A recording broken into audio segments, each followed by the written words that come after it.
Dulu. Bismillahirrahmanirrahim. Assalamualaikum warahmatullahi wabarakatuh. Waalaikumsalam Waalaikumsalam warahmatullahi wabarakatuh. Waalaikumsalam. Alhamdulillah. Teman-teman semua sehat ya? Alhamdulillah Pak. Gak bosan ketemu saya? Tidak Kenapa dong. nih? Kenapa Willy? Sebenarnya itu Pak, apa namanya? Sebenarnya apa coba? Ayo ngaku. Siapa yang bilang sebenarnya tadi? Lanjutin. Dalam hati aja Pak. 4L ya? Ya Teis. Terisma 4L ya? Tahu 4L nggak? Tahu Pak. Apa itu? Lo lagi. Ah iya, lo lagi. Saya ganti ya sama dosen lain ya. Saya juga bosan sebetulnya sama kelasnya Willy. Sama Bapak aja lah Pak. Saya apalagi Rifana tuh yang absennya pertama terus. Yang gabung joinnya selalu di awal. Kalau nggak Rifana, Ildi. Pulsanya banyak kayaknya ya. Oke, teman-teman semua, hari ini sampai dengan 16 kali ke depan ada sesuatu yang baru mungkin insya Allah ya. Saya diberikan amanah untuk menyampaikan materi mata kuliah Islamic Entrepreneur. Islamic Entrepreneur ini apa ya sebetulnya? Karena jujur ya, sebetulnya Anda sudah praktek wirausaha. Dede, Willy, Dini, Hetty, Rifana, kan kemarin sudah kakak Ukam kan ya? Udah belum kakak udah? Sedang melaksanakan Pak. Oh, sedang proses. Ya, artinya prakteknya sudah, sedang berjalan. Terus sekarang lagi dapat mata kuliah entrepreneur juga ya, wirausaha ya. Dosennya siapa wirausaha? Pak Wildan. Siapa dosennya? Iya Pak. Dan Pak Wildan. Barusan saya juga ngajar 3 mata kuliah, makanya tadi saya lagi nonton bareng sama kelas 7A tadi ya. Nonton film wajib untuk kewirausahaan ya. Nonton film Mary Riana. Tapi selain wirausaha, Anda juga dikasih bekal mata kuliah Islamic Entrepreneur. Saya masih bingung nih. Ada yang tahu nggak Islamic Entrepreneurship itu apa sih? Ada yang tahu? Ada yang bisa bantu saya? Naila mungkin? Atau Muhammad Aminuddin? Wih, Kang Gunda rambutnya makin panjang aja, Kang. Dikuncir lagi. Wah, kayak Jagger kan. Aduh, punten ini saya recording ya nanti live di YouTube. Kang Gunda jadi ngetop nih. Ada yang tahu nggak Islamic Entrepreneur itu apa sih? Apa ya? Ada yang tahu? Pengusaha Islam. Pengusaha Islam. Pengusaha Islam. Pengusaha Islam. Apa pengusaha itu nggak Islam? Oke. Baik, pengusaha Islam. Ya, kita coba kulitin ya. Teman-teman semua, mata kuliah ini 2 SKS. Lalu tebaran mata kuliahnya teman-teman sudah perhatikan di sana. Dari pertemuan 1 sampai pertemuan ke-7. Ada beberapa materi yang nanti bersinggungan dengan manajemen ya, sistem informasi manajemen, termasuk mata kuliah Anda di sumber daya manusia ya. Saya pikir semester 7 pastinya sudah cukup dewasa untuk mensikapi mata kuliah ini, apalagi Anda 1 langkah lagi wisuda ya. Amin. Udah kepikiran skripsinya, judulnya apa? Udah? Belum? Kalau udah ditanya skripsi langsung stres. Aduh Pak, jangan tanya skripsi sekarang. Loh, tanya skripsi itu harus sekarang. Karena untuk persiapan skripsi itu nggak kayak teman-teman UTS UAS ya. Besok UTS UAS malamnya belajar. Nggak bisa gitu. Skripsi itu harus disiapkan paling nggak 2 semester. Nah, jadi teman-teman sudah mulai ngulitin apa namanya nge-breakdown, walaupun belum dapat dosen pembimbing sudah mulai nyorat-nyorat tuh mau dibawa kemana skripsi. Nggak bisa langsung jalan. Skripsi itu coba deh tanya sama para kelas. Kalau mau dapat yang bagus dapat A, dan bisa dapat beasiswa langsung S2, skripsinya, jurnalnya harus tepat.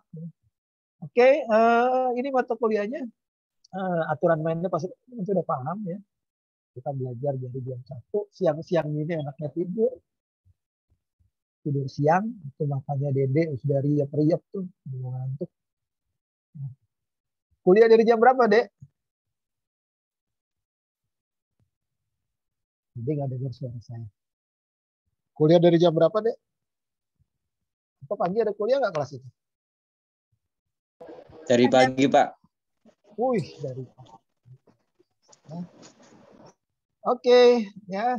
Jadi ini jadwalnya. Lalu, nah, yang sedikit berbeda di sini, teman-teman. Ya. Yang sedikit berbeda. Tolong di apa ya? Dipahami dan tolong diikutin ya. Aturan main nilai. Jadi untuk absensi tetap sama 15%. Cuma begitu semester 7 agak ketat nih teman-teman. Agak ketat ya, agak ketat. Kenapa? Karena saya sempat disentil sama BHK. Jadi untuk ikut UTS minimal pertemuan 5. Jadi kalau nggak sampai 5 nggak boleh ikut UTS. Itu ketentuannya dari BHK. Saya disentil ya ada beberapa mata. Biasanya ada beberapa mahasiswi atau mahasiswa yang pertemuan 4 tiba-tiba ikut UTS. Nah, sekarang saya lurusin nih. Jadi untuk di sini saya nggak mau disentil lagi sama BHK. Jadi untuk UTS kalau UTS itu pertemuan ke-8 berarti minimal harus kuliah 5 kali baru bisa ikut UTS. Nah, untuk UAS berarti minimal karena pertemuan UAS itu pertemuannya 15-16 harus 10 kali. Nah, yang berbeda adalah teman-teman UAS kita tidak ujian. Jadi UAS ini adalah presentasi kelompok. Jadi saya mau outcome dari kelas ini adalah teman-teman nanti berkelompok, mau pakai kelompok kakak UKAM boleh, mau kelompok baru boleh, yaitu proposal bisnis model Islami. Nah, jadi nanti teman-teman pertemuan 15-16 insya Allah akan bergantian per kelompok presentasi tentang proposal bisnis yang model Islami. Jadi bukan esai, ya, bukan multiple choice, tapi saya ambil nilai dari presentasi proposal bisnis yang Anda buat secara bersama-sama. Nah, kelompoknya atau bisnisnya boleh yang pakai KKU, tapi nanti dipoles secara Islami. Bukan secara manajemen ya, bukan secara manajemen, bukan secara finansial, tapi ke arah Islami. Struktur organisasinya, timeline bisnisnya juga yang jangka panjang. Karena Rasulullah maunya jangka panjang. Mau yang bisnis itu, bisnis Islam itu nggak mau cuma bisnis Islam cuma sekarang jualan besok tutup. Bisa. Tapi 1 tahun ke depan, 3 tahun ke depan, sampai dengan 10 tahun ke depan timeline bisnis teman-teman mau seperti apa. Itu direncanakan ya. Mau nanti masing-masing anggotanya berangkat umroh, sebutkan. Tahun berapa rencana masing-masing berangkat umroh. Jadi ada target dari masing-masing kelompok bisnisnya. Misalnya kelompok Risma atau kelompoknya Naila atau kelompoknya Dede 5 tahun dari sekarang atau 3 tahun dari sekarang per anggotanya dari mulai direkturnya, sekretarisnya, gantian berangkat umroh. Nah itu timeline bisnis. Pencapaian itu nanti diukur. Nah, strategi properti marketingnya seperti apa. Nah, sampai di sini ada pertanyaan teman-teman. Jadi yang sedikit membedakan adalah kita mata kuliahnya mengarah ke KBK. Jadi berbasis kompetensi. Kompetensi apa? Kompetensi Islam Entrepreneur. Jadi kewirausahaan yang berbasis keislaman sesuai dengan kampus kita, Al-Azhar Mesir. Nah, sampai di sini dulu rule-nya. Ada pertanyaan, teman-teman? Aturan main dari penilaian mata kuliah Islam Entrepreneur. Silakan, yang mau ditanya. Kang Guna, Risma, Rifana, geleng-geleng berarti cukup jelas atau geleng-geleng malah bingung. Ya. Ada pertanyaan untuk role-nya? Silakan.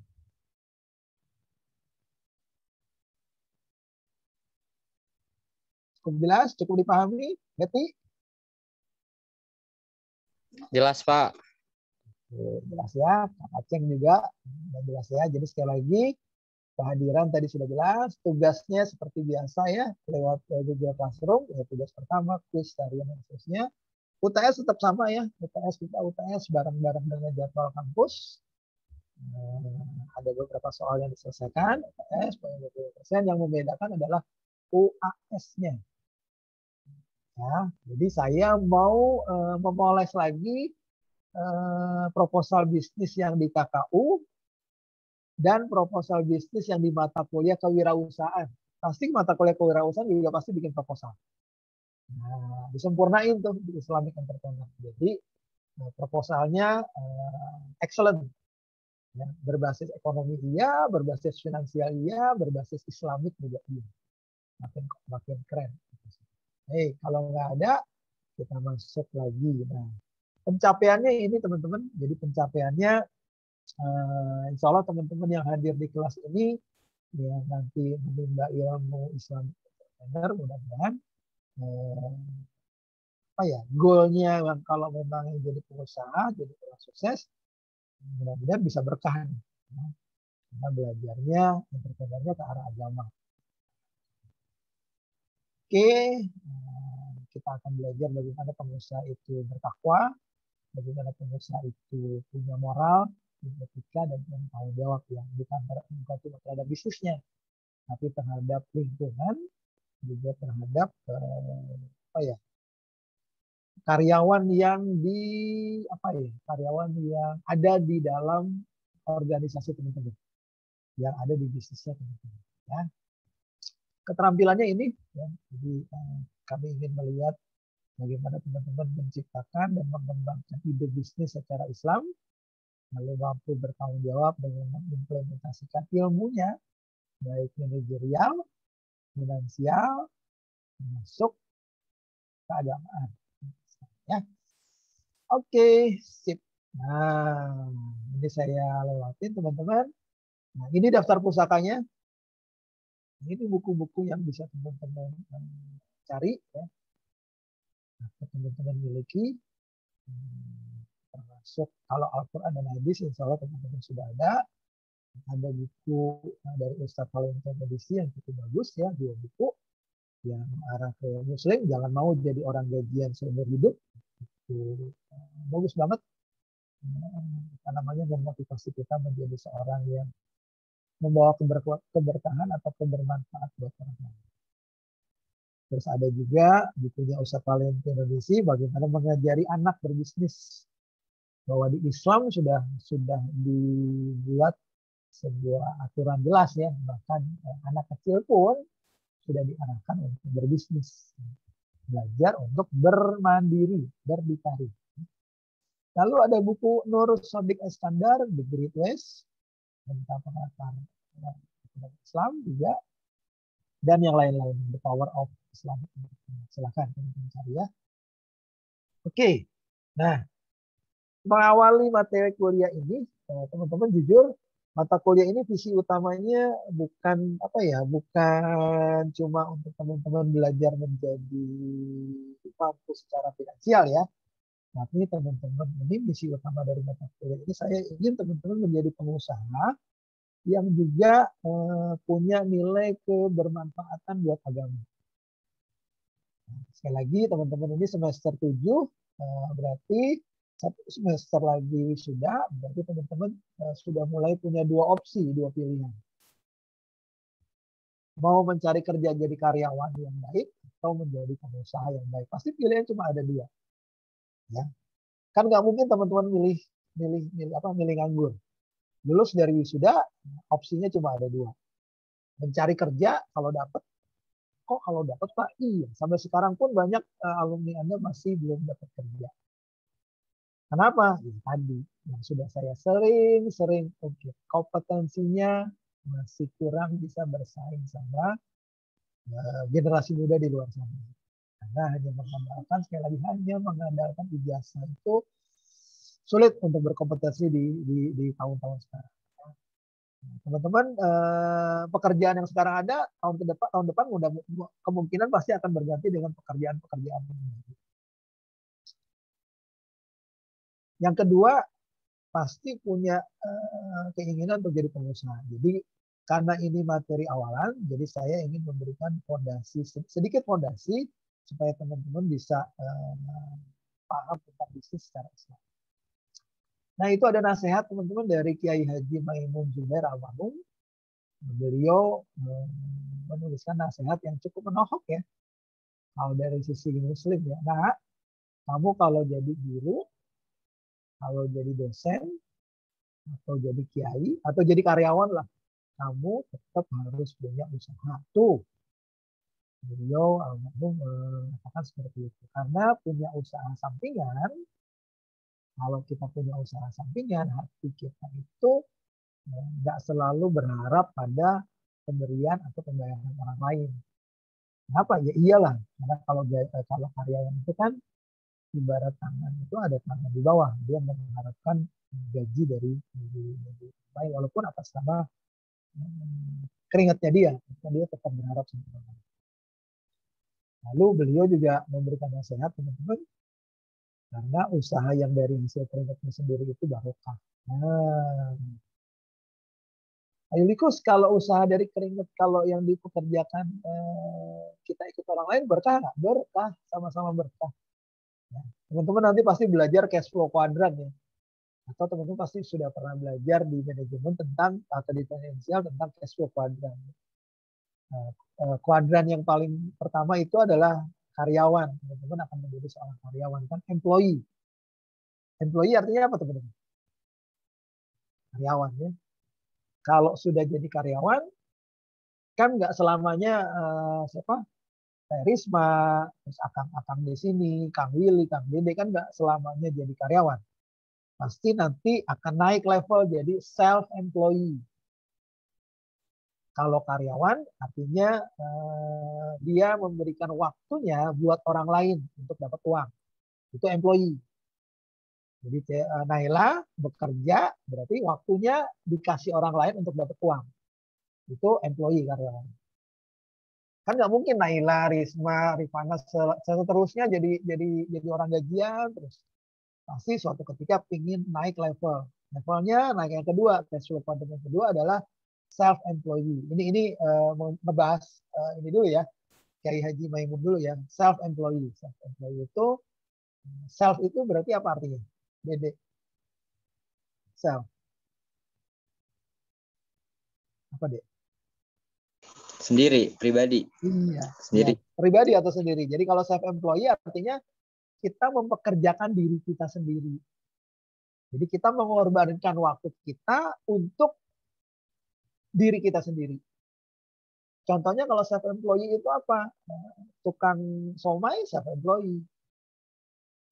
Tukang mie ayam self-employee. Teman-teman yang sedang melakukan KKU, itu ketika nanti jualan, itu namanya self-employee. Jadi pedagang itu self-employee. Pedagang ya, bukan pengusaha, beda ya. Bedakan antara pedagang dan pengusaha. Nanti kita akan bahas lebih dalam. Self-employee, jadi dia bekerja untuk dirinya sendiri. Contoh yang lain apa? Levelnya lebih sedikit, naik sedikit deh. Dokter itu apa? Self-employee. Artis itu self-employee. Artinya kalau dia nggak kerja, dia nggak dapat duit.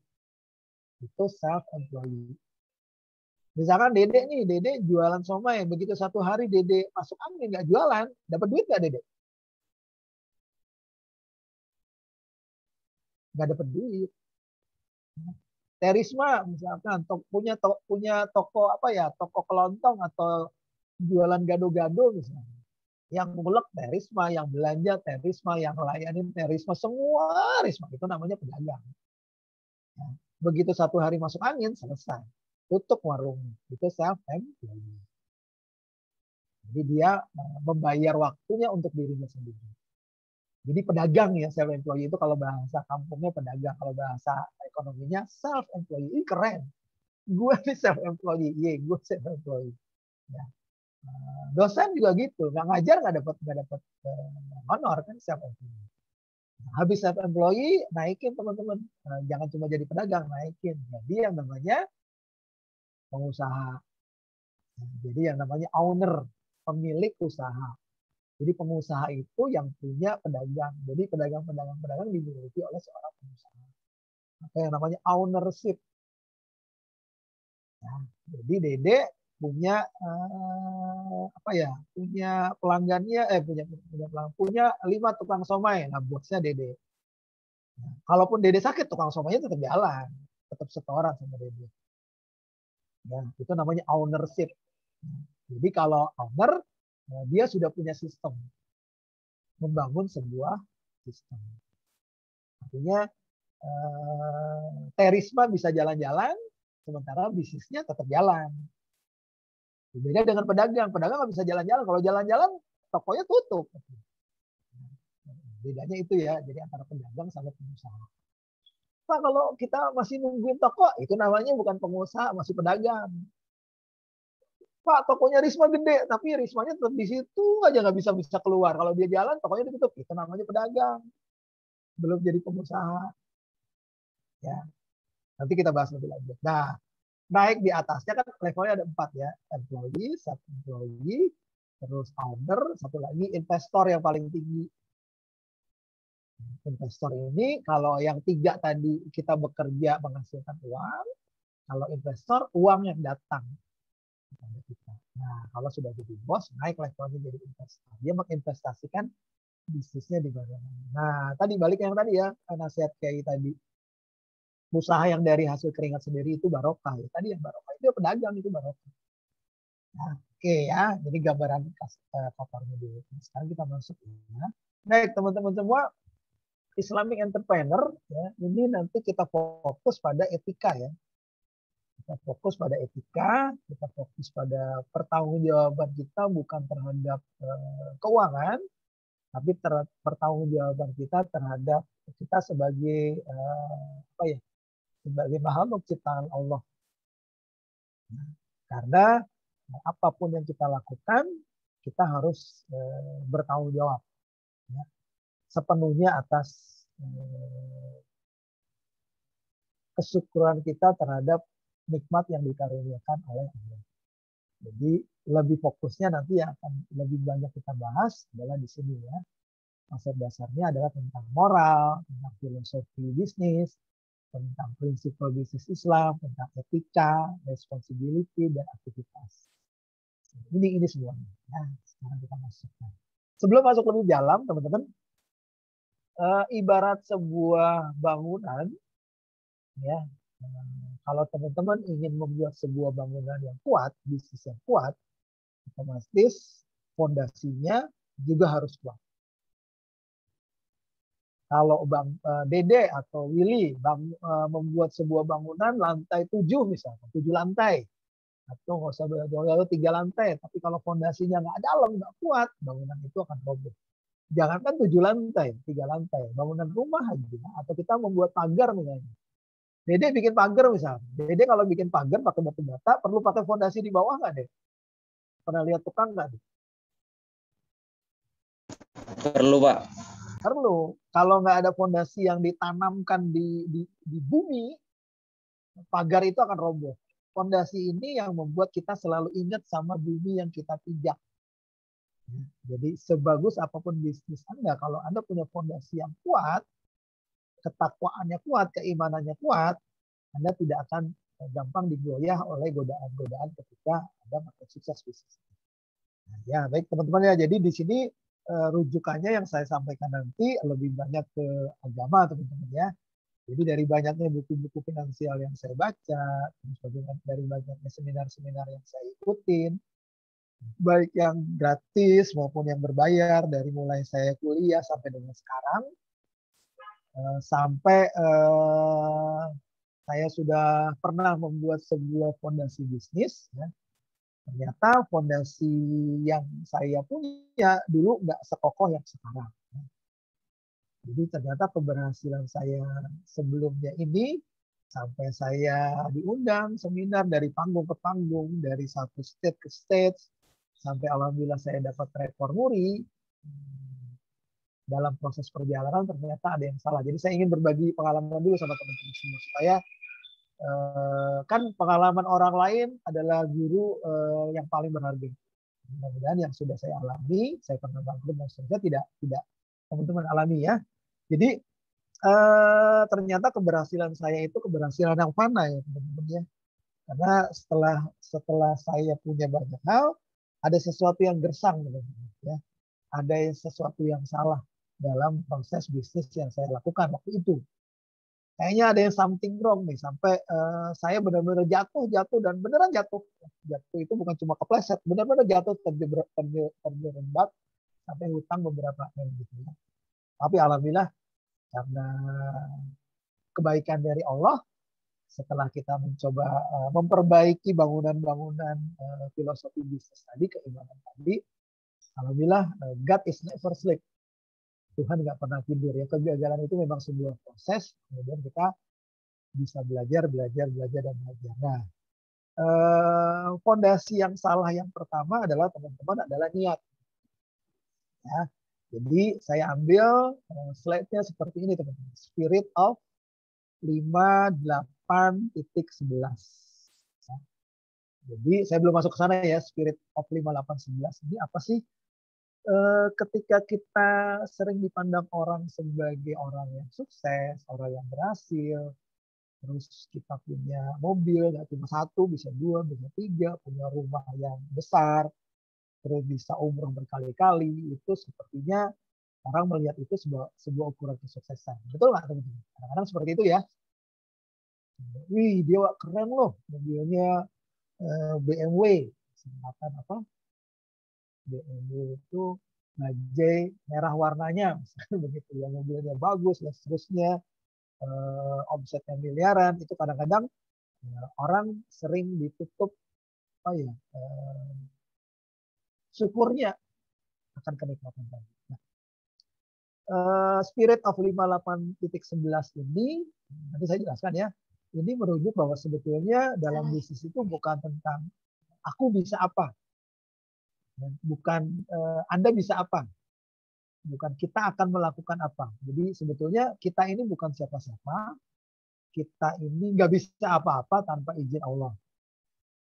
Dulu sebelum ketemu 5811 ini teman-teman, pasti teman-teman pernah dengar kalau mau bisnis bahwa hasil itu tidak pernah mengkhianati proses. Ya, pasti teman-teman pernah dengar kata-kata itu. Jadi ada motivator, pengusaha di luar sana pasti bilang hasil tidak pernah mengkhianati proses. Artinya kalau prosesnya udah bagus, ikhtiarnya udah maksimal, hasilnya pasti maksimal. Sepintas kayaknya benar teman-teman. Ya, hasil tidak pernah mengkhianati proses. Sepintas kata-kata ini benar. Tapi sekali lagi setelah perjalanan waktu saya gambarin buat teman-teman ya, itu ada sesuatu yang miss, ada sesuatu yang salah. Ya, hasil itu bukan tidak pernah mengkhianati proses ya teman-teman. Hasil kadang-kadang bisa mengkhianati proses. Kenapa? Karena hasil itu bukan karena proses. Karena hasil itu yang menentukan adalah takdir Allah Subhanahu wa taala. Ini kata kuncinya. Ya. Jadi proses itu benar ikhtiar, tapi kalau Allah tidak menghendaki demikian, Allah tidak menghendaki kita sukses, ya kita nggak akan pernah bisa sukses. Ya. Jadi di sini kita coba belajar untuk tidak takabur. Di sini kita belajar di Islam Entrepreneur supaya kita tidak sombong bahwa kita sudah berusaha, kita sudah banting tulang, kita sudah ikhtiar luar biasa, tapi kenapa Allah jahat? Allah nggak jahat. Cuma Allah mungkin belum mentakdirkan saatnya teman-teman bisa sukses di saat itu. Ya, karena Allah bisa membuka rezeki, bisa juga menunda rezeki kita. Allah bisa juga mendekatkan jodoh kita, atau Allah juga bisa menjauhkan jodoh kita. Tergantung sama apa? Tergantung 5811. Nah, sampai di sini penasaran nggak 5811 itu apa coba? Sampai di sini, ayo. Pasti 5811. Jadi Allah itu kita bukan siapa-siapa. Karena apa? Karena Allah sedang menutupi aib kita. Ya. Dede bisa melihat saya seperti ini karena Allah lagi nutupin aib saya.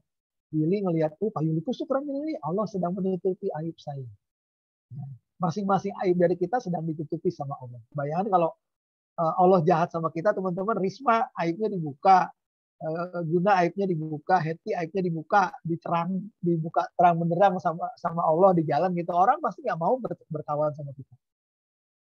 Ya, ini kesyukuran yang pertama kali. Jadi, nah, spirit of 5811 itu adalah teman-teman spirit ini teman-teman, spirit dari surat 58 ayat 11. Ya, jadi 5811 itu surat Al-Mujadalah, teman-teman bisa baca ya.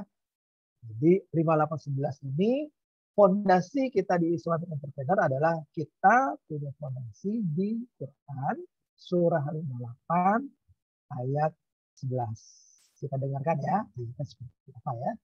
Kita dengarkan.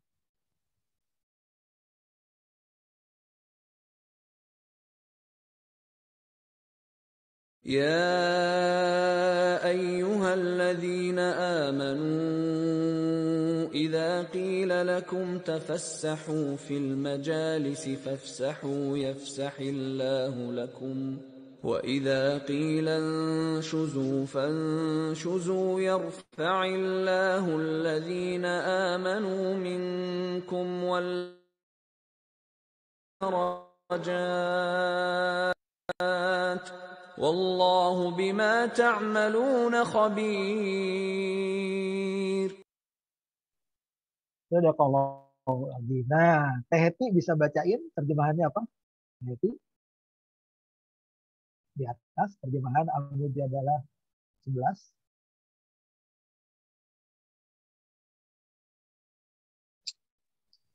Allah akan meninggikan orang-orang beriman di antara kamu dan orang yang diberi ilmu pengetahuan beberapa derajat. Oke, ya, makasih Teh Heti ya. Saya besarkan dulu ya teman-teman ya slide-nya supaya teman-teman bisa lihat, supaya teman-teman bisa fokus ya, bisa fokus Al-Mujadalah. Ya. Di ayat ini teman-teman Islamic Entrepreneur ya, di ayat ini Allah berjanji. Yang berjanji bukan saya ya. Allah berjanji. Allah berjanji akan meninggikan derajat dunia dan akhirat dengan dua syarat. Ya, kita kulitin di sini dulu sebagai fondasi teman-teman ketika mau melakukan wirausaha berbasis Islam. Allah akan meninggikan derajat dunia dan akhirat bagi dua syaratnya, bagi manusia, ya, bagi umatnya, dua syaratnya. Syarat yang pertama adalah punya iman. Ya, yang beriman di antara kamu. Jadi Allah akan tinggikan derajatnya yang beriman di antara kamu. Ya, artinya kita harus mengimani dulu ketika kita mau bisnis bahwa yang membuat kita seperti ini cuma Allah, bahwa Allah lah yang membuat kita sukses, bahwa Allah lah yang menentukan segalanya, bahwa Allah lah yang mentakdirkan kita nanti insya Allah jadi pengusaha, bahwa Allah lah yang nanti mentakdirkan kita jadi karyawan, jadi PNS dan seterusnya, bahwa Allah lah yang menguasai kehidupan kita, bahwa Allah lah yang membuka rezeki bahkan menahan rezeki. Itu dulu, diimani dulu betul-betul. Ini bentuk ketahuan. Nah, ketika itu kita imani, baru yang kedua, Allah akan beri ilmu pengetahuan. Jadi, konsep pertama ini saya luruskan, banyak mahasiswa, banyak orang-orang di luar sana mengejar ilmu sampai ke mana? Belajarlah sampai ke mana teman-teman? Negeri Cina. Betul kan? Ini konsep yang salah. Jadi ilmu pengetahuan itu miliknya Allah. Jadi ilmu pengetahuan itu akan diberi. Jadi di sini kata-katanya teman-teman ya. Diberi itu kata aktif atau kata pasif teman-teman. Jadi kita belajar sedikit di sini. Risma, diberi itu pasif atau aktif? Aktif. Diberi. Bukan memberi.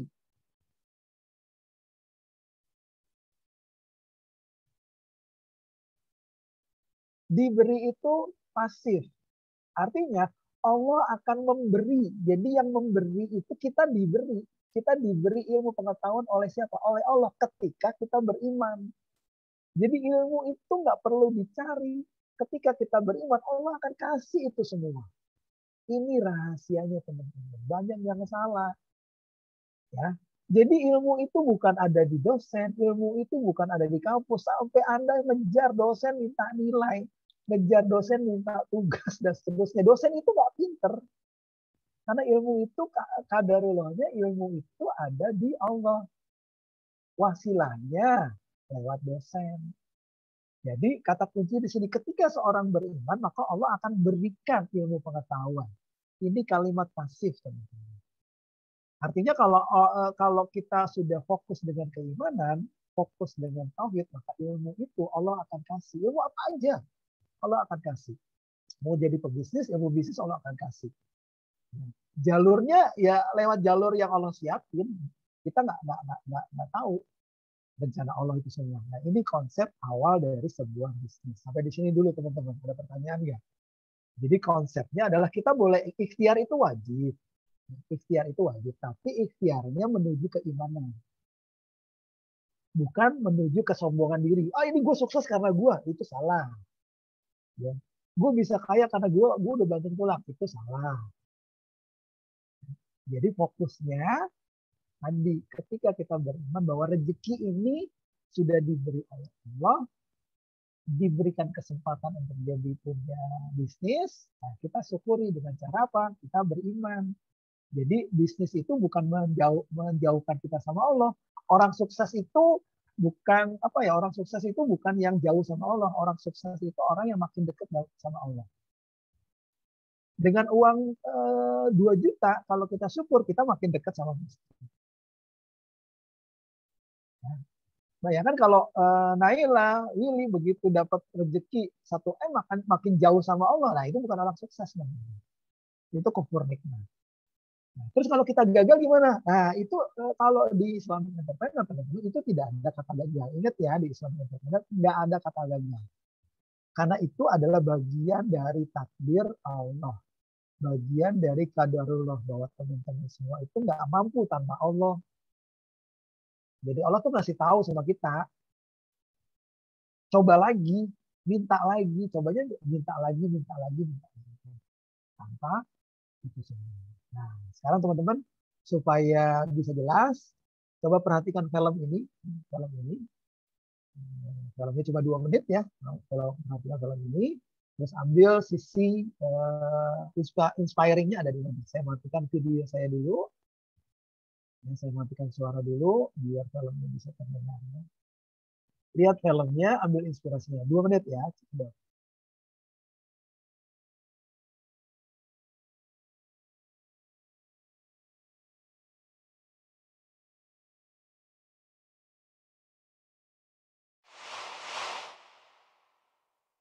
Ada sebuah keluarga dekat sama kami.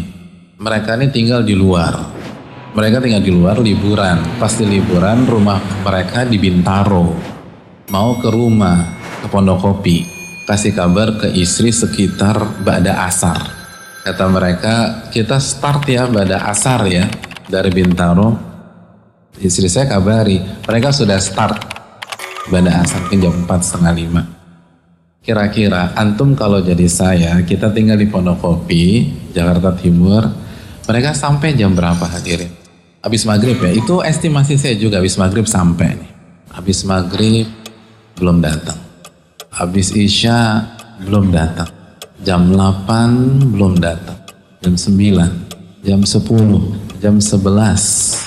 Antum tahu mereka tinggal di luar negeri. Kita aja tinggal Jakarta setahun nggak keluar rumah, bingung sekarang gitu. Ini udah berubah.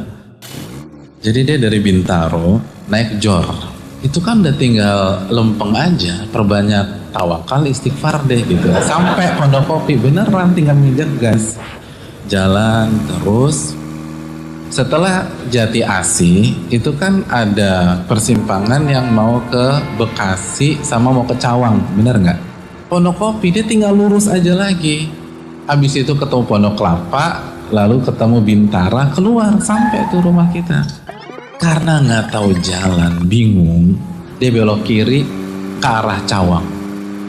Lalu masuk tol dalam kota. Masuk tol dalam kota ke arah Tanjung Priuk.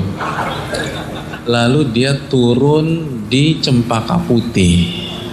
Jadi turun Cempaka Putih belok kiri, ngelewatin kan Rumah Sakit Islam Cempaka Putih, lurus terus sampai Senen, lurus lagi Tugu Tani masuk Merdeka, samping Gambir, terus kanan Monas, begitu sampai bundaran yang depannya BI belok kiri masuk Tamrin, belok kiri lurus sampai Semanggi, ambil kiri masuk lagi Gatot Subroto, masuk tol lagi ke Pondokopi. Dari situ kan tinggal lurus aja tuh, keluar nanti Jati Bening gitu, atau keluar masuk ke lagi. Dia lurus, pas sampai Cawang kan ada pecahan, lurus Cikampek, terus kiri Jagorawi, dia kiri Jagorawi, ke arah Bogor.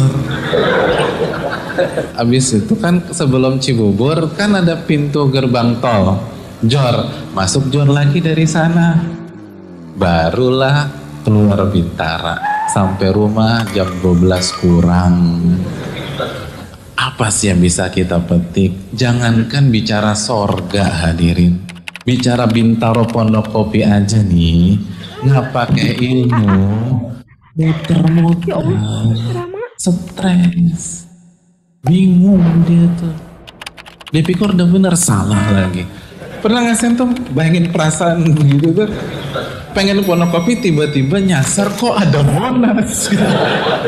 Itu kan perasaan. Itu sederhana aja deh. Itu Bintaro Pondokopi. Gimana kalau kita bicara kehidupan yang lamanya 60 tahun, 70 tahun, terus cita-cita kita pengen sorga dan nggak punya ilmu. Duh, kesian hadirin sekalian. Nggak nyampe-nyampe. Alih-alih masuk surga ke neraka, na'udzubillah min dzalik. Masa surga nggak pakai ilmu hadirin? Qul hal yastawi alladhina ya'lamuna walladhina la ya'lamun. Katakan, emangnya sama orang yang tahu dan orang yang nggak tahu? Beda.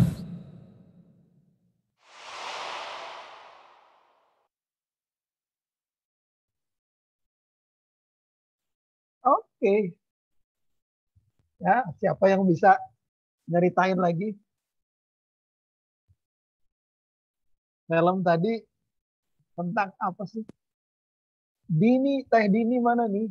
Dini Khairunisa, saya belum lihat kameranya. Dini 1 kali. Dini 2 kali.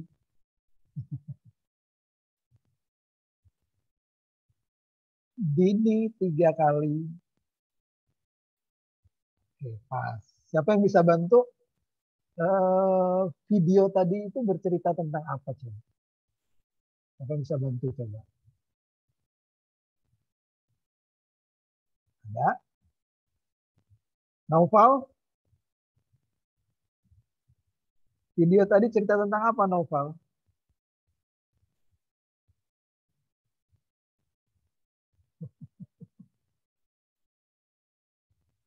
Naufal, tinggal dibuka open. Ya, cerita tentang apa, Naufal, video tadi? Gak kedengeran, gua lagi di kampus. Nggak dengeran lagi di kampus. Kamu mau kuliah atau enggak? Nah, ini. Oh, iya Pak, kuliah Pak, ini sambil dengerin patah-patah. Oke, teman-teman semua, dengan suka dukanya digital ya.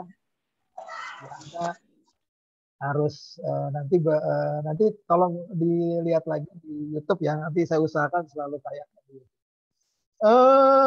Siapa yang bisa bantu? Saya kelihatan di kamera saya siapa ya? Naila. Mudah-mudahan tadi nyimak ya videonya. Apa itu tadi videonya? Itu Pak, tentang orang yang mau bertamu ke rumah orang tapi muter-muter terus jalannya. Terus insight-nya apa? Kamu dapat apa di sana? Di cerita tadi. Apa ya? Jangan cuma ngelihat orang nyasar ya. Kalau ngelihat teman-teman gini ya, Anda itu udah semester 7 ya. Semester 7 itu ketika melihat sebuah tayangan, ketika melihat sebuah kejadian, itu nggak cuma ngelihat dari sebatas apa yang Anda lihat. Ya. Ketika Anda sudah semester 7, Anda sudah makin dewasa, apalagi nanti ketika Anda sudah bekerja, dunia kuliah itu Anda harus belajar melihat dari beberapa sisi. Iya, tadi benar tuh Naila. Iya, tadi orang nyasar-nyasar. Nah, kalau itu apa ya? Punten Naila, kalau ngelihatnya seperti itu sebatas jawaban. Punten nih, kan kita lagi belajar. Sebatas anak yang sekolah SD SMP. Iya tuh Pak, orang nyasar di Monas. Iya, gue tahu itu video tentang nyasar. Nah, dari video tadi, insight story-nya yang bisa teman-teman ambil hikmahnya apa gitu. Kalian bisa bantu coba. Izin menjawab, Pak. Silakan Teh Heti. Tentang pentingnya sebuah ilmu yang harus kita pelajari. Pentingnya sebuah ilmu. Nah, ilmu itu pertanyaannya milik siapa Teh Heti? Yang punya ilmu itu siapa? Milik Allah. Yes, alhamdulillah. Amin. Allah Maha Arif. Ya, Allah itu kan punya ilmu, maha kaya ilmunya. Nah, di sini yang jadi benang merah teman-teman ya. Jadi ya kita harus naikin skill kita. Kita harus naikin kompetensi kita. Kan kalau dosen-dosen, ayo dong belajar terus. Nah, sebelum belajar tadi sudah kita bahas ya di Mujadalah tadi ya, bahwa keimanan itu nomor 1. Karena ilmu itu akan diberikan kemudahan buat barang siapa yang benar-benar beriman, Allah akan mudahkan semua ilmu-ilmu. Anda belajar menjadi mudah, melihat video menjadi langsung, oh iya ini insight-nya apa, dan seterusnya. Ya. Jadi mulailah dengan ilmu, belajar, dan belajar. Dan belajar itu sepanjang hayat teman-teman ya. Karena tadi kan umur kita bisa 60, 70 ya. Sepanjang 60, 70 tahun itu tetap belajar ya. Saya aja tetap masih belajar. Oke, lanjut ya teman-teman ya. Nah, sekarang kita lanjut teman-teman. Nah, di sini ya, kegagalan itu manusia itu ketika bisnis selalu posisinya ada di tengah badan. Selalu ada di tengah badan. Nah, jadi kalau teman-teman melihat banyak pengusaha itu yang selalu kelihatannya dia di mata kelihatan dia berhasil, kelihatan dia sukses, padahal di dalamnya pasti dia punya problem, punya masalah, punya godaan dan seterusnya. Begitu juga nanti yang teman-teman hadapi. Nah, di sini saya ambilkan juga dari hadis riwayat Abu Daud ya, bahwa tolonglah aku agar selalu berzikir mengingatmu. Jadi minta tolongnya itu bukan terhadap masalahnya, tapi bagaimana kita bersikapnya. Contoh sederhana, saya tanya sama siapa yang belum interaksi ya, Novel udah Yeyen, mana Yeyen? Sama Septian. Halo Septian. Hadir Pak. Oke Septian. Nah, saya mau nanya sama kamu nih Septian. Ya. Ya, Pak. Manusia itu dalam kehidupan pasti punya masalah. Ya. Jadi, ada masalah, ada mimpi. Ya. Mimpi itu cita-cita. Kalau ketika kita ingin meraih mimpi, kita ingin meraih cita-cita menjadi seorang pengusaha, ketemu masalah. Nah, cara menyelesaikannya bagaimana, Septia? Ketika kita di tengah badai. Gimana, Septia? Maaf Pak, izin Oke, silakan. Gimana, Septia? izin mengulangi tadi pertanyaan Bapak. Maksudnya kita seorang pengusaha, lalu di tengah-tengah perjalanan kena badai gitu, bukan Pak? Gini, lebih clear-nya, lebih mudahnya, jangan ke pengusaha dulu. Ketika kita punya cita-cita, jadi orang besar, jadi pengusaha, terus kita punya masalah untuk meraih cita-cita tadi. Ya, jadi kita ada masalah untuk meraih cita-cita tadi. Bagaimana cara menyelesaikan masalahnya? Tahu? Baik Pak. Ya, silakan. Mungkin yang pertama berusaha selesaiin dulu gitu Pak, sebisa kita gitu. Sebisa kita selesaiin. Kalau nggak bisa diselesain sama kita, mungkin minta bantuan yang udah pengalaman gitu Pak. Kenapa jadi tambah jauh suara kamu?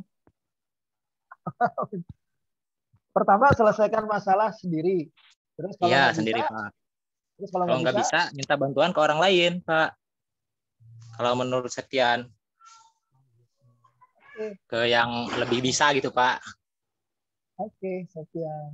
Kalau Cuma itu tetap aja nggak coba. bisa, Hah? Tetap ya nggak bisa? kalau tetap nggak bisa ya kita serahin aja sama yang maha bisa, Pak. Sama kuasa Berarti Allah Subhanahu wa yang taala. maha kuasa. Oke, yang maha kuasa itu Allah Subhanahu wa taala ditempatkan di urutan terakhir ya. Betul, Pak, betul. Kenapa alasannya ditempatkan di urutan terakhir? Ya karena kita sebagai manusia gitu, Pak, yang yang punya keterbatasan gitu, Pak ya. Ya kita berserah diri tentunya kepada zat yang menciptakan kita, Pak. Oke. Begitu mungkin, Pak. Baik teman-teman semua, saya luruskan ya. Lebih mudah mana ikhtiar dengan doa? Doa. Iya. Jadi tadi jawabannya sudah hampir sempurna ya. Kita selesaikan dulu sendiri sama orang lain, baru terakhir berdoa. Kenapa doa ditaruh di akhir? Ya, apapun trouble-nya, apapun masalahnya, betul sih rumusnya H2M, hadapi, hayati, nikmati. Nah, kita punya masalah itu rumusnya 2M, H2M, hadapi, hayati, nikmati. Tapi langkah pertama kudu balikin dulu teman-teman sama Gusti Allah. Ya, kita nggak mungkin bisa minta pertolongan teman, bisa pertolongan diri sendiri tanpa pertolongan Allah. Jadi doa itu tetap nomor satu. Ya, ikhtiar itu iya, tapi yang paling mudah adalah doa dulu. Jadi misalnya teman-teman mau keluar nih, Rifana mau keluar rumah. Sebelum keluar rumah, Rifana apa dulu yang mau dilakukan? Sebelum keluar rumah, sebelum berangkat kuliah, sebelum mengerjakan apa-apa, apa dulu yang pertama kali dilakukan?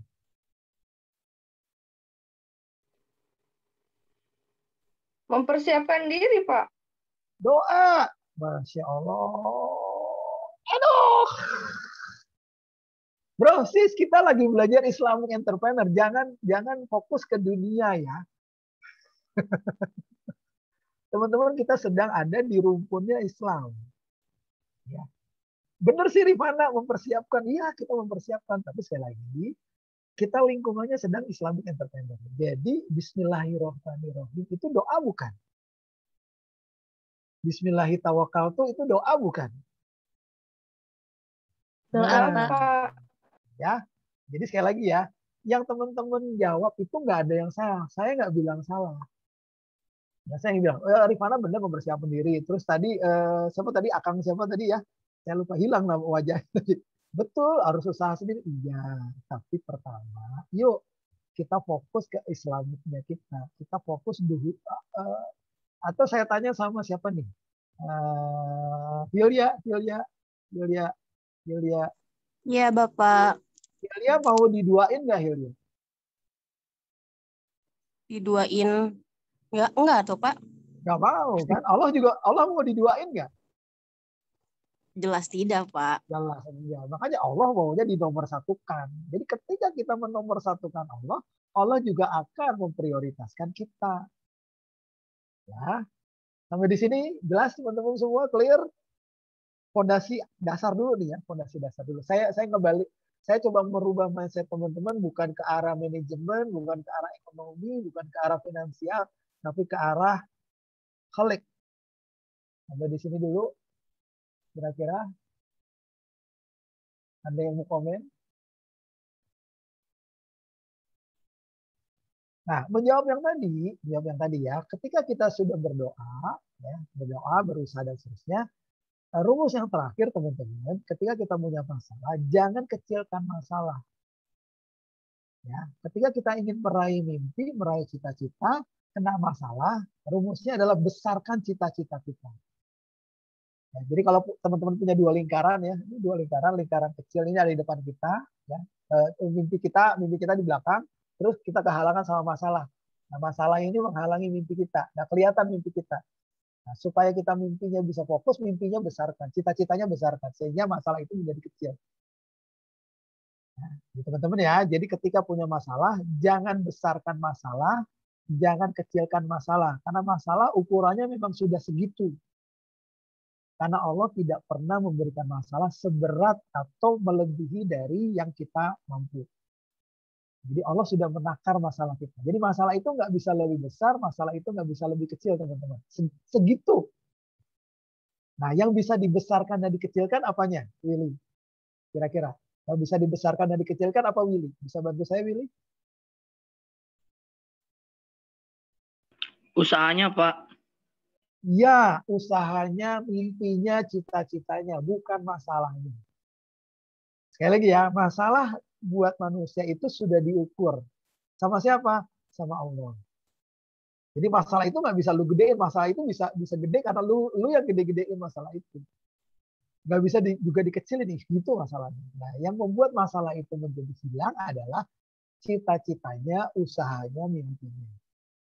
Nah, jadi kalau kita sedang analogi gini, kalau kita sedang berhadapan dengan hujan deras, ya, jangan hujan deras, jangan berdoa hujan itu reda, tapi berdoalah supaya payung kita kuat menghadapi hujan. Ya, hujan itu sudah diukur sama Allah, nanti juga berhenti. Gitu. Nah, bagaimana kita bisa menerobos hujan? Berdoalah supaya payung kita yang melewati hujan itu menjadi kuat. Gitu. Jadi gambaran kondisi ini apa ya, benar-benar terjadi sama teman-teman semua. Tadi kan menomorsatukan diri sendiri. Coba sekarang saya tanya sama siapa yang ada di kamera ini. Idi buka kamera. Yeyen.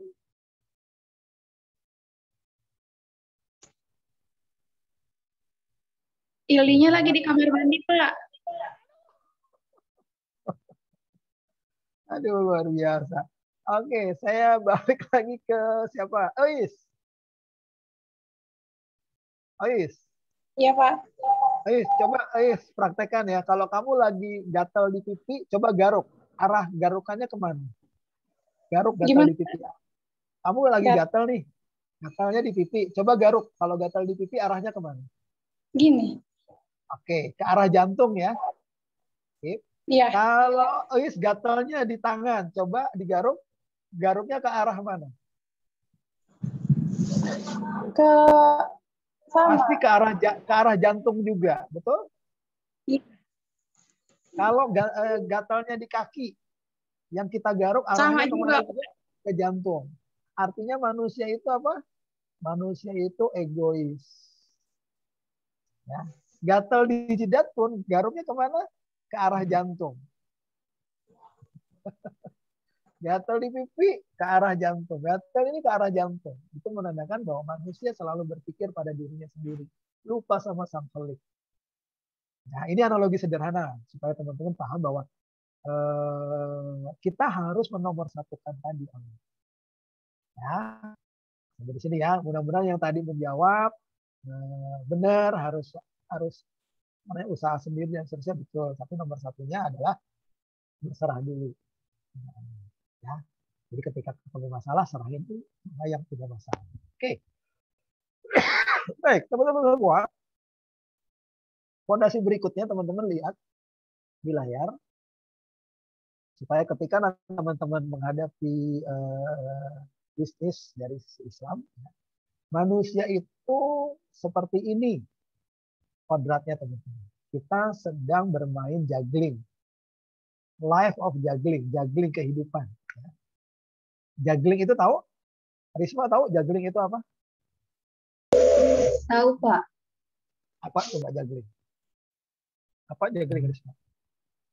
Melempar atau memainkan sesuatu kayak bola. Lempar bola, tapi bola itu tidak boleh jatuh bergantian di tangan. Sampai di sini paham ya semua teman-teman? Nah, dalam kehidupan kita, manusia itu punya 5 bola, teman-teman. Nah, dia selalu berusaha mendapatkan itu semua. juggling kehidupan kita 5 bola itu, teman-teman bisa lihat, yang pertama adalah bola keluarga, family. Yang kedua adalah bola kesehatan. Bagaimana kita menjaga keluarga kita, bagaimana kita menjaga kesehatan diri kita. Lalu yang ketiga, bagaimana kita menjaga silaturahim kita, sahabat kita, tetangga kita, kerabat kita. Yang ketiga, yang keempat adalah bagaimana kita berintegritas keimanan kita. Dan yang terakhir adalah bagaimana kita mempertahankan pekerjaan atau bisnis kita. Ini 5 nih dalam kehidupan sehari-hari. Dan ini nggak boleh jatuh. Ya, paham teman-teman ya? Dan ini nggak boleh jatuh. Kalau satu aja jatuh, pasti berantakan hidup kita. Keluarga yang jatuh, bolanya pecah. Kesehatan yang jatuh, kita sakit. Sahabat yang jatuh, kita ditinggalkan. Keimanan yang jatuh, kita masuk neraka. Nah, sayangnya manusia itu sering fokus pada bola yang warna merah, yaitu pekerjaan. Ya. Jadi teman-teman, dalam juggling kehidupan, 5 bola ini hanya 1 bola yang tidak terbuat dari kaca, teman-teman. Tidak terbuat dari kristal, yaitu pekerjaan. Bola family itu terbuat dari kristal. Kalau jatuh, hancur. Ya. Anda boleh sukses dalam pekerjaan, Anda boleh sukses dalam bisnis, tapi kalau keluarganya berantakan, hancur kehidupan. Begitu juga kesehatan, itu juga bola kristal, nggak boleh jatuh. Integritas juga gitu, keimanan kita. Korupsi, integritas. Sahabat juga gitu. Nah, tapi manusia rata-rata selalu berpegang pada pekerjaan, pada rezeki, ada duit. Betul atau betul, teman-teman? Coba, saya mau dengar jawabannya. Betul atau betul? Fokus sama pekerjaan, lupa sama keluarga, lupa sama anak, lupa sama istri. Kadang lembur sampai 1 kali 24 jam. Padahal pekerjaan itu terbuat dari bola karet. Sekali lagi ya, dari 5 bola ini yang terbuat dari bola karet yang mana? Pekerjaan. Artinya kalau bola karet ini jatuh, dia nggak pecah, dia akan mental lagi, bahkan mentalnya lebih tinggi. Jadi Anda nggak boleh takut dalam kehidupan Islam. Anda nggak boleh takut kehilangan rezeki, nggak boleh takut kehilangan pekerjaan. Ketika Anda punya skill yang baik, kompetensi yang baik, pekerjaan itu, rezeki itu akan mengikuti semua. Sampai di sini paham teman-teman juggling kehidupan? Ya. Anda boleh sukses dalam hal apa saja, tapi ke depannya 4 tadi, bola tadi jangan sampai terjatuh. Rifana, hati-hati dengan sahabatnya. Naufal, hati-hati dengan integritasnya. Integritas itu artinya keimanan kita. Jangan sampai tergoda oleh korupsi, kolusi, dan seterusnya. Integritas. Tergoda apalagi pindah agama, integritas. Nah ini. Ya, hati-hati. Terus kesehatan. Sekarang sedang COVID, hati-hati dengan kesehatan. Juga yang paling hati-hati adalah dengan famili dan keluarga. Sampai di sini ada pertanyaan tentang juggling kehidupan teman-teman. Jadi kita harus memprioritaskan yang mana. Septian tadi sudah. Aceng kumisnya luar biasa ini gambarnya. Siapa? Aceng, halo Aceng. Iya Pak. Bisa. Oke, berarti dalam juggling kehidupan kita fokusnya di mana? Kita fokus di mana? Di integritas Pak. Ais, cuma 1? Enggak, kalau ini Aceng yang lebih ini integritas dia harus. Kalau Aceng gitu ya. Baik, integritas karena keimanan nomor 1 ya, Aceng ya. Iya. Oke, nggak masalah ya, prioritasnya di situ. Tapi dari prioritas tadi tetap 4 nomor 1 yang nggak boleh ditinggalkan. Teman-teman boleh sibuk pekerjaan, teman-teman boleh sibuk berbisnis, tapi hati-hati dengan yang 4 bola tadi. Ya. Sekali lagi, pekerjaan atau rezeki terbuat dari bola apa? Karet. Artinya apa? Bola karet? Tidak pecah, malah jika jatuh akan memantul lebih tinggi lagi. Allahu Akbar. Ya, itu dipahami ya, teman-teman ya. Jadi coba saya mau dengerin siapa ya? Heti nyanyi, Heti. Heti nyanyi lagu Cicak-cicak di dinding, Heti. Coba. Serius Pak, ini suruh nyanyi Pak? Serius. Cicak-cicak di dinding. Cicak-cicak di dinding, diam-diam merayap. Datang seekor nyamuk, hap, lalu ditangkap. Oke, sip. Kita lihat analoginya ya teman-teman. Allah sudah janji semua makhluk ciptaan Allah akan dijamin rezekinya. Betul? Coba, cicak itu adanya di mana? Di dinding. Nyamuk adanya di mana? Terbang. Kalau secara logika, gimana caranya cicak bisa makan nyamuk? Ya kan? Cicak-cicak di dinding. Nyamuknya terbang. Tapi ada proses. Diam-diam merayap. Artinya ada ikhtiar dari nyamuk. Dia nggak diam, tapi dia merayap. Ya diam-diam itu dia berdoa sambil merayap. Ini analogi diam-diam merayap. Doa ikhtiar. Doanya 2 kali. Diam-diam merayap. Doanya lebih banyak dari usahanya. Diam-diam merayap. Begitu dia doa, dia ikhtiar, datang seekor nyamuk. Yang ngedatangin nyamuk siapa tuh? Qadarullahnya datang nyamuk. Nah, setelah nyamuk datang, ada lagi ikhtiar yang kedua. Dia nangkap. Coba nyamuknya lewat, tapi dia nggak bergerak. Dia nggak dapat nyamuk. Oke, mudah-mudahan tergambar ya analoginya. Artinya, kalau kita fokus di pekerjaan, kita akan kehilangan yang lainnya. Allah udah jamin kok. Allah ingin makhluknya itu, umatnya itu sukses. Sukses itu bukan kaya. Sukses itu dekat dengan Allah. Nah, ya, kita fokusnya di keislaman ya, bukan bisnis ya. Nah, sekarang kita masuk. Nah, untuk masuk ke arah sana, ke arah kita makin beriman, kita mestinya adalah harus takwa dan tawakal. Barang siapa bertakwa kepada Allah, niscaya Allah akan mengadakan baginya jalan keluar dari manapun, rezeki dari manapun, disangka apapun. Nah, cara bertakwanya seperti apa? Sederhananya gimana? Nah, sebenarnya bagaimana nih? Saya kasih analogi sederhana ya. Takwa bertawakal itu, berserah diri itu caranya kayak gimana ya? Gini teman-teman. Nah, slide-nya kayak gini. Saya kasih analogi takwa atau tawakal itu gini. Kalau atau saya naik slide-nya, saya naik dulu ke atas. Takwa atau bertakwa itu gini. Saya mau tanya sama siapa yang sudah pernah naik pesawat di sini? Saya, Pak. Pernah, Risma Pak. sudah? Oke, siapa yang sudah selain Risma? Pernah, Pak. Siapa nih? Aceng ya? Iya, Pak, pernah, Pak. Oke, misalkan Aceng naik pesawat, ya. Aceng naik pesawat biasanya kan suka bawa koper kan, Ceng ya? Ya, kebetulan kopernya banyak nih. Biasanya kopernya dititipin nggak, Ceng? Ini Pak, diperiksa dulu, habis diperiksa baru dinaikin ke bagasi, Pak.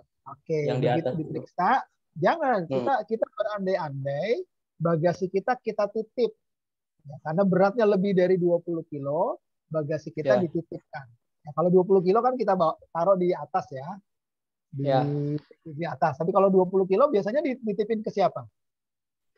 Di atas 20 kilo. Ada lagi Pak, kena cas. Nggak tahu tuh dibawa kemananya mah. Cuman bayarannya nambah Pak. Oke, kalau lebih ya dari bayarnya 20. nambah, kita bayar nambah. Terus bagasinya dikasih ke sana tuh orangnya. Nah, waktu bagasi itu barang itu dibawa sama orang lain, Aceng punya pikiran nggak barang itu nyampe barang-barang Aceng? Punya pikiran Pak, nyampe. Soalnya sudah dititipin, kena cas. Nah, sudah dititipin, sudah kena cas. Begitu naik pesawat, pikiran Aceng sama barang atau sama diri sendiri? Sama diri sendiri, Pak. Nggak mikirin lagi. Nah, itu namanya takwa sama tawakal. Jadi kalau kita berserah diri itu kayak gitu. Kita serahin aja semua. Nggak usah dipikirin. Sampai di sini paham, Aceng? Paham, Pak. Luar Jadi biasa, Pak. Analoginya sederhana. Ya, ketika kita menitipkan sesuatu, ya kita punya masalah, titipkan aja masalahnya sama Allah. Allah akan menyelesaikan. Contoh lain misalkan, analogi contoh lain. Mudah-mudahan di sini banyak teman-teman yang suka hiking nih ya. Saya kasih gambar naik gunung nih. Nah, naik gunung nih. Nah, misalkan kita lagi naik gunung nih ya. Ada 2 orang yang naik gunung. Nah, naik gunung. Si A naik gunung, beban ranselnya 10 kg. 10 kg. Sementara si B naik gunung bebannya 80 kg. Aduh berat banget ya. 80 kg. Nah, jangan 80 deh, 30 aja. Nah, pertanyaan saya yang pertama teman-teman. Pertanyaannya, ya, siapa yang bisa jawab nih? Siapa yang lebih dahulu nyampe di puncak? Orang yang si A atau si B? Coba. Siapa yang bisa jawab? Siapa yang sampai dahulu di puncak? Kan kalau beban 10 kg sama 80 kg berat mana? Teman-teman. 80 kg. 80. Pasti, Rispa cepet banget, anak SD juga tahu Ris ya. 80 kg pasti berat. Nah, pertanyaannya secara logika standar manusia ketika naik gunung ada dua orang, yang satu si A bawa 10 kilo, yang si B bawa 80 kilo, kira-kira yang sampai di puncak duluan siapa? Yang 10 kilo. Pasti, yes, beneran. 10 kilo pasti. Nggak mungkin ya 80 kilo bisa lari duluan, kan dia berat. Nah, sekarang saya kasih challenge teman-teman. Pertanyaannya saya rubah sekarang. Saya rubah ya. Bagaimana caranya sekarang agar orang yang dengan beban ransel paling besar tadi, si B, bisa sampai lebih awal? Gimana caranya? Bebannya dikeluarin, Pak. Bebannya dikeluarin terus nggak dibawa gitu. Dan di atas makan apa? Gimana caranya? Bebannya dititipkan. Yes, bebannya dititipkan sama porter yang bawain beban. Jadi ketika teman-teman punya masalah, ya, supaya teman-teman larinya bisa lurus, bisa sukses, beban tadi tolong dititipkan sama yang punya masalah. Sampai di sini ada pertanyaan teman-teman, analoginya. Ya, jadi yang punya masalah siapa? Yang punya masalah. Masalah datangnya dari mana? Gitu. Ya, jadi teman-teman, bagaimana caranya supaya bisa lari kita lebih besar? Nah, beban tadi tolong titipkan dulu sama Allah. Ya Allah, aku titipkan masalah ini supaya aku bisa selesai. Aku mau lari dari masalah. Lari itu meraih cita-cita. Masalahnya akan terselesaikan dengan sendirinya. Bukan lari dari masalah ya, titipkan masalahnya. Kalau lari dari masalah nggak pernah bisa selesai. Nah, oke, lanjut teman-teman ya. Sekarang kita masuk lagi teman-teman. Nah, sekarang teman-teman lihat ya, kalau kita fokus sama masalah, sama rezeki, kita fokus sama ini nih. Saya matikan video saya matikan mic saya, tolong simak video yang terakhir teman-teman ya, video yang terakhir ya. Video yang terakhir, masalah nafkah rezeki itu bukan masalah banting-banting tulang teman-teman. Tidak.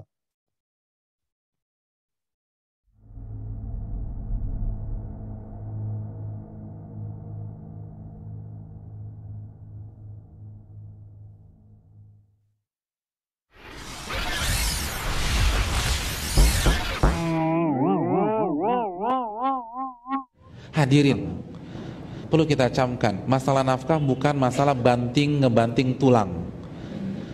Masalah nafkah masalah takwa. Wa man yattaqillah yaj'al lahu makhraja wa yarzuqhu min haitsu la yahtasib. Barang siapa yang bertakwa kepada Allah, Allah akan berikan jalan keluar dan Allah akan berikan rezeki dari arah yang tidak ia duga-duga. Nabi bersabda dalam hadis Tirmidzi, kalau kalian benar-benar bertawakal dengan tawakal yang sebenar-benarnya, maka Allah akan berikan kalian rizki sebagaimana Allah berikan rizki kepada seekor burung. Burung keluar di pagi hari dalam kondisi perut lapar dan pulang di sore hari. Lihat, Nabi katakan burung pulangnya sore, bukan jam 12 malam. Ada burung pulang jam 12 malam? Enggak. Burung pulang sore dan kenyang dan bawa rizki buat anak-anaknya. Keberkahan hadirin. Ini bukan kuantitas berapa lama kita bekerja, tapi kualitas iman dan takwa kita dan ikhtiar yang maksimal.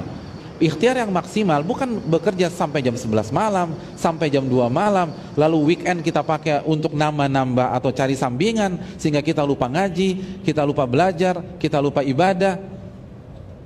Ini nggak berkah. Ingat, burung bisa enjoy menikmati kehidupannya pulang sore. Pulang sore.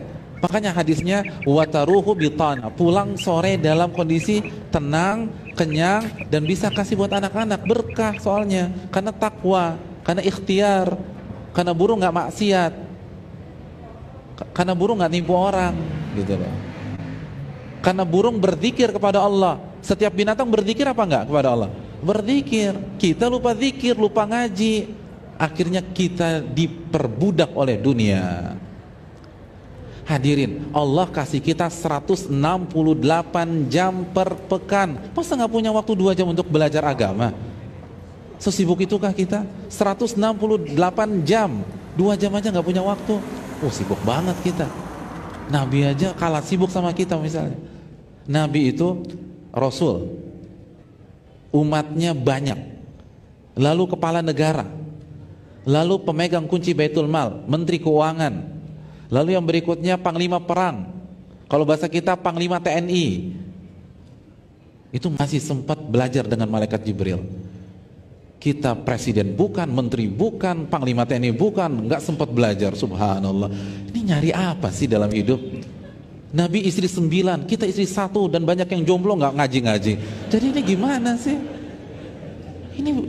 Ini bukan nyari, ini diperbudak dunia. Ini ada yang salah dalam hidup kita. Gak bisa demikian. Dan semakin kita diperbudak dunia, semakin sengsara. Makanya sebagian para ulama dulu itu cari nafkahnya setiap hari hanya 2 jam, bisa eksis. Syekh Albani itu kan tukang jam, dan beliau nggak kerja setiap hari. Dan kalaupun kerja paling hanya 2-3 jam, selesai tutup toko, baca, belajar, dan seterusnya. Keberkahan ini yang hilang. Maka yakinlah kita harus kembali kepada bagaimana mengatur waktu sesuai dengan Al-Quran dan Sunnah Nabi SAW. Oke. Ada yang senyum-senyum ya tadi ya. Banyak banget yang senyum-senyum. Siapa yang pulang jam 12 malam kerjanya? Ada di sini. Oke, jadi masalah nafkah rezeki itu bukan masalah banting-banting tulang teman-teman ya, tapi masalah ketakwaan kita sama Allah Subhanahu wa Ta'ala. Makin kita bertakwa, makin kita berserah diri, Allah sudah atur semua rezeki. Allah sudah atur semua, dan rezeki itu nggak akan pernah tertukar. Ya. Oke, saya selesaikan ya terakhir ya. Aduh ini. Nah, tadi kan seperti burung teman-teman ya. Dari Umar bin Khattab yang berkata bahwa Rasulullah SAW, seandainya kalian benar-benar bertawakal pada Allah, tentu kalian akan diberi rezeki sebagaimana burung diberi rezeki. Dia pergi di pagi hari dalam keadaan lapar dan kembali di sore hari. Tadi sudah dikasih benang merah ya, kembalinya di sore hari.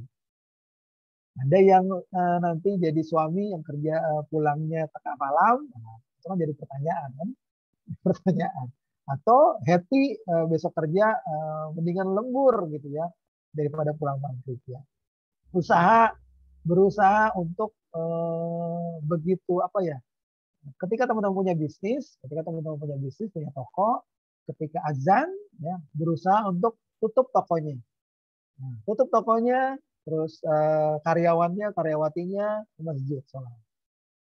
Ini harus dijaga teman-teman. Ya, jadi jangan udah azan ya tetap aja buka terus. Ya, sebanyak pelanggan apapun ketika sedang datang tulis aja mohon maaf tutup sedang sholat. Nah, kan gitu ya. Sebaik apapun atau bagaimana caranya diatur jam 18.00 sebelum maghrib, nah, teman-teman sudah sampai di rumah supaya bisa sholat maghrib berjamaah di rumah. Ya. Seperti burung, Willy pulangnya malam apa sore Willy? Bekerja. Kalau pulangnya sore malam berarti bukan tadi ya. Ngejar-ngejar rezeki ya. Oke. Baik teman-teman, menjadi wirausaha mengapa penting dalam Islam ya? Di sana saya sudah tulis ya, Allah Subhanahu wa Ta'ala telah sediakan bumi dan segala isinya sebesar-besarnya untuk kepentingan umat manusia. Dan Allah tidak akan merubah nasib suatu kaum ketika kaum itu tidak mau merubahnya.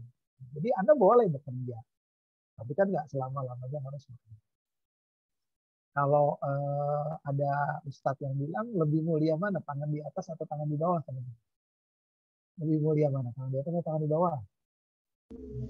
Tangan di atas. Oke.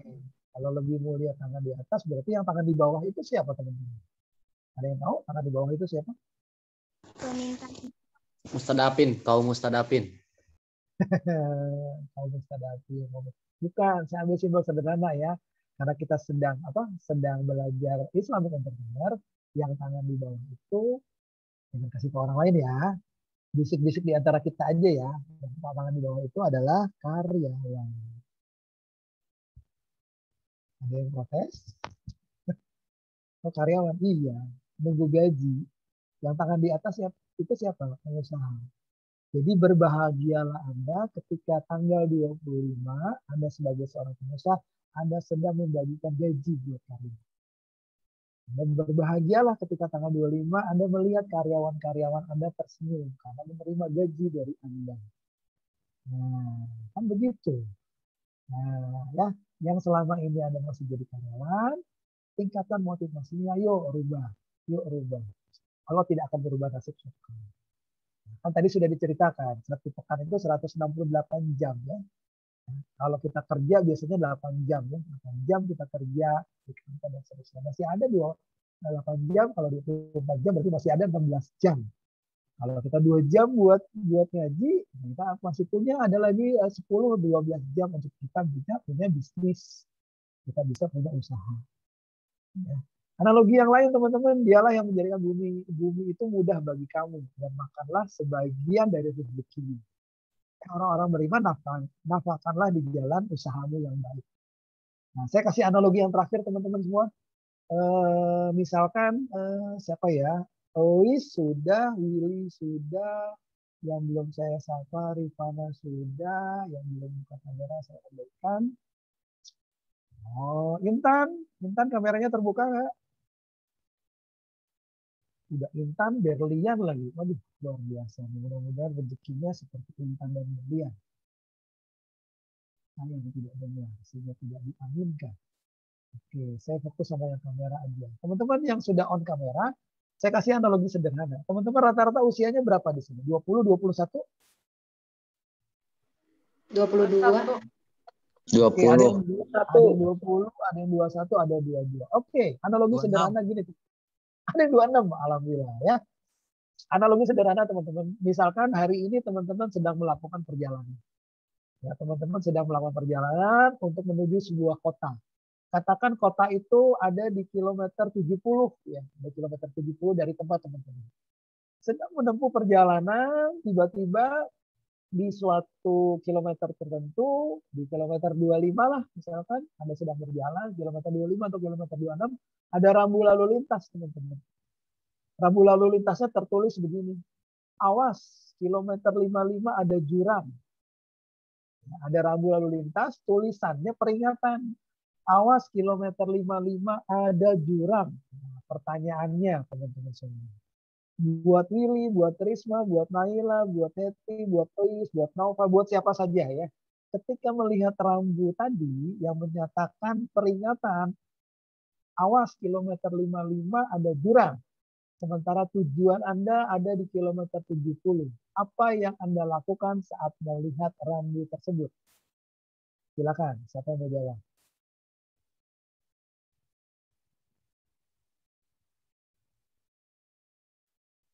Willy?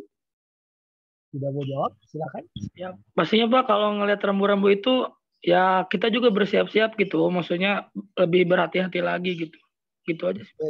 Berhati-hati sampai mana, Willy?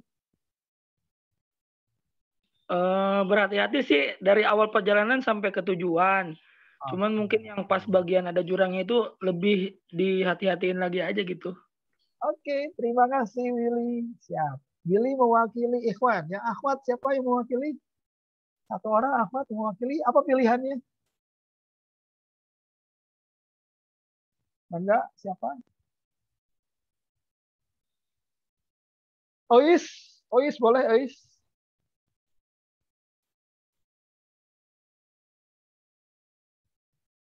Kelamaan, Ois. Rifana?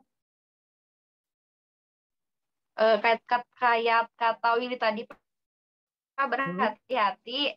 Cuma kita juga berdoa supaya nggak terjadi apa-apa sampai ke tujuan. Allahu Akbar. Belum ada yang pernah ikut seminar saya ya?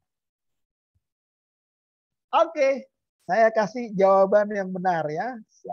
Ketika Anda berhati-hati sampai kilometer 55, begitu sampai kilometer 55, bener, ada jurang, banyak yang mati di sana. Iya, banyak yang mati di sana ya. Jalannya benar-benar putus. Anda mau balik lagi. Analoginya gini teman-teman. Teman-teman sedang berjalan itu artinya teman-teman sekarang sedang kuliah atau sedang bekerja. Di kilometer tersebut, di kilometer sekarang umur teman-teman ada yang ngasih tahu, ada yang ngebisikin nih saya. Bro, sis, awas umur 55 pensiun. Jurang itu pensiun. Pertanyaannya Anda mau bangun bisnis sekarang atau nunggu nanti umur 55 pensiun? Ayo. Sekarang, Pak. Sekarang, Pak. Artinya kalau sudah dikasih tahu, awas kilometer 55 ada jurang, putar balik, cari jalan lain, jangan diterusin atau Willy. Udah tahu teh di sana ada jurang, banyak yang mati, banyak korbannya, lalu diterusin ke sana kepo. Bawa kamera sama Willy, di videoin biar viral siapa tuh yang mati. Nggak gitu ya teman-teman. Ya, Willy sekarang, Rifana sekarang sudah ada yang ngasih tahu. Siapa yang ngasih tahu? Saya yang ngasih tahu. Awas teman-teman semua, Risma, Hetty, dan yang lainnya umur 55 pensiun. Itu pasti. Kalau teman-teman baru bangun bisnis nanti usia 55, sudah terlambat. Sudah keburu, sudah tua. Tadi kata Ustadz Kiai Haji Ainun tadi apa? Yo, usaha bisnis sampingan. Gitu loh analoginya. Sampai di sini paham ya? Analoginya cukup jelas ya, Willy? Awas Willy kalau ketemu rambu lalu lintas diterusin, saya jewer. Oke teman-teman, mengapa wirausaha itu mengapa penting dalam Islam? Karena teman-teman menjadi kaya itu penting di Muslim. Saya suka sedih tuh kalau melihat di jalan-jalan itu harus apa namanya, kita membangun masjid butuh uang kan. Kalau kita punya uang banyak kan kita bisa bangun masjid, kita bisa bikin panti asuhan dan seterusnya. Ya, oke. Nah terakhir dari saya teman-teman untuk menginspirasi teman-teman supaya fondasinya kuat. Ini ada satu quote yang saya ambil dari Instagram saya. Air di dalam gelas ini adalah sebuah analogi atas rezeki yang Anda bawa pulang untuk keluarga, halal dan berkah.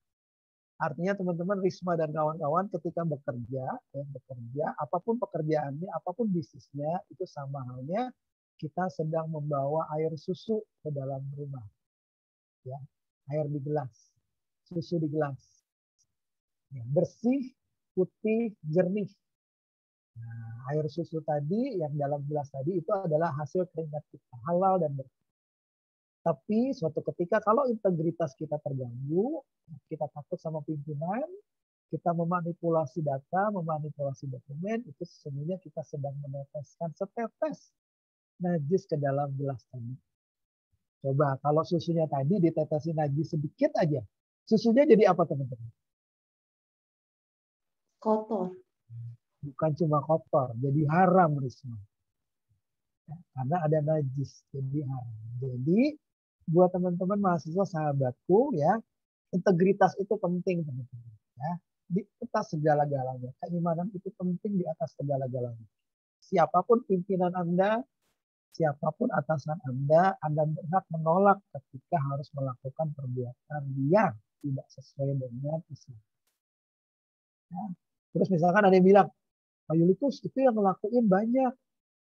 Ya. Teman-teman, dosa itu bukan tentang dikerjakan sendiri atau secara bersama-sama. Nanti ketika teman-teman menghadap Allah, yang ditanya itu bukan berjamaah, sendiri-sendiri. Ya. Saya pernah suatu ketika, teman-teman ini di recording ya, saya pernah suatu ketika ngasih seminar, saya nggak usah sebutkan rumah sakitnya ya, di sebuah rumah sakit tentang motivasi kerja. Pesertanya dari office boy sampai dengan manajemen dokter. Saya termasuk salut sama office boy. Saya termasuk salut sama klinik service. Kenapa? Karena mereka bekerja membersihkan hal-hal yang kotor. Itu pahalanya luar biasa. Walaupun gajinya kecil, tapi pahalanya luar biasa. Hanya bekerja atas nama lillah. Terus saya tanya sama mereka, ada nggak bapak ibu-ibu, office boy, dokter, dan yang lainnya yang suka membawa pulang alat tulis?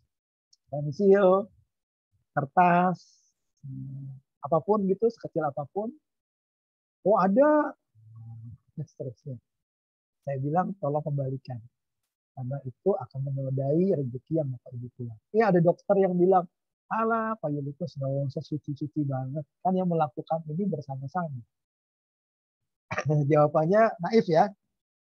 Yang melakukan bersama-sama. Inilah negara ini.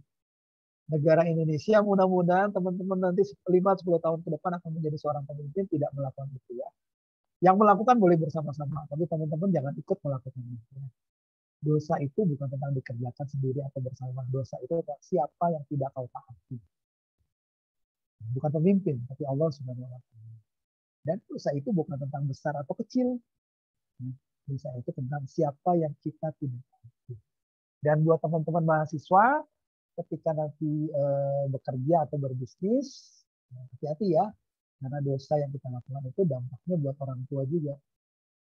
Apalagi kalau almarhum Umi sama Abi sudah nggak ada, itu kan berbahaya sekali. Kalau teman-teman kasihan sama Umi sama Abi, sayang sama Umi sama Abi, jangan lakukan seperti itu. Makanya ini yang namanya integritas, ini yang namanya keimanan.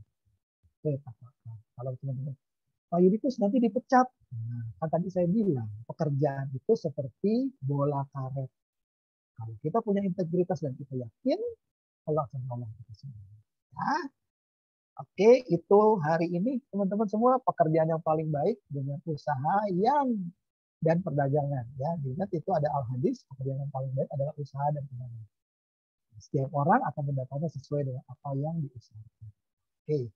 Sampai di sini materi terakhir teman-teman. Ada pertanyaan sebelum saya tutup? Yang mau ditanya? Silakan. Masih ada waktu. Berapa menit lagi? Kita sampai jam berapa ya Risma dan kawan-kawan? 14.40 Pak. Oh iya 5 menit lagi. Oh, Masya Allah nggak kerasa kalau sudah ceramah. Nah, ini menarik teman-teman kalau bercerita tentang Islamic entrepreneur ini nggak ada habisnya ya. Kalau bicara tentang agama nggak ada habisnya benar-benar ya. Apalagi harus berbagi sama anak-anak muda di sini. Anak-anak muda yang insya Allah nanti jadi masa depannya kampus Latansa, masa depannya pemerintahan Pemda di Rangkas, bahkan bukan tidak mungkin teman-teman yang jadi pemimpin bangsa ini.